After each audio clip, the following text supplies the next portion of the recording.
नमस्कार दोस्तों, आप सबका स्टोरीज ऑफ एंशिएंट इंडिया में फिर स्वागत है। हम सब अपने रोज के जीवन में मुहावरों का प्रयोग करते हैं, लेकिन क्या आपने कभी ध्यान दिया है कि इनमें से कितने मुहावरे पौराणिक कहानियों से जुड़े हुए हैं? आज मैं आप सबके साथ रामायण और महाभारत से जुड़े हुए कुछ मुहावरे साझा करूंगी। घर का भेदी लंका ढाए। मुख्यतः इसका ये मतलब है कि आपका कोई घर वाला ही आपकी बर्बादी का कारण बन सकता है। ये शब्द रामायण से लिए गए हैं क्योंकि रावण के भाई विभीषण ने रावण का रहस्य भगवान राम को बताकर उसकी बर्बादी में सहायता की। कुंभकर्ण की नींद। रामायण में बताया गया है कि रावण का भाई कुंभकर्ण साल के 6 महीने सोता ही रहता था और उसके आसपास कितनी भी आवाज हो जाए वो नहीं उठता था।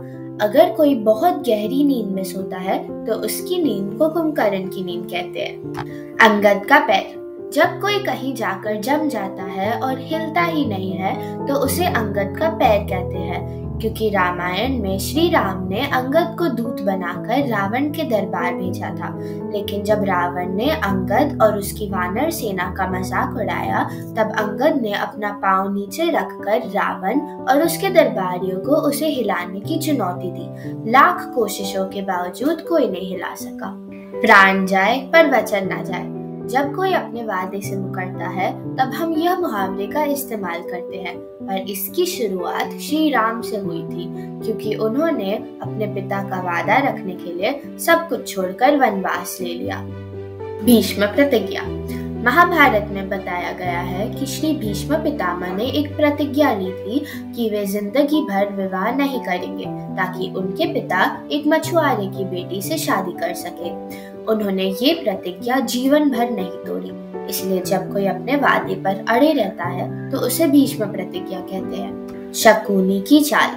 अप्रत्याशित और बुरे लोगों की हरकतों को शकुनी की चाल कहा जाता है, क्योंकि दुर्योधन के मामा शकुनी ने महाभारत में जुए में गलत तरीके से खेलकर कौरवों को जिता दिया था। महादेव की बारात। अगर कोई शादी की बारात विविध और असामान्य हो तो उसे महादेव की बारात कहा जाता है, क्योंकि भगवान शिव अपनी शादी में बारात के रूप में गणों को लेकर गए थे। लक्ष्मण रेखा।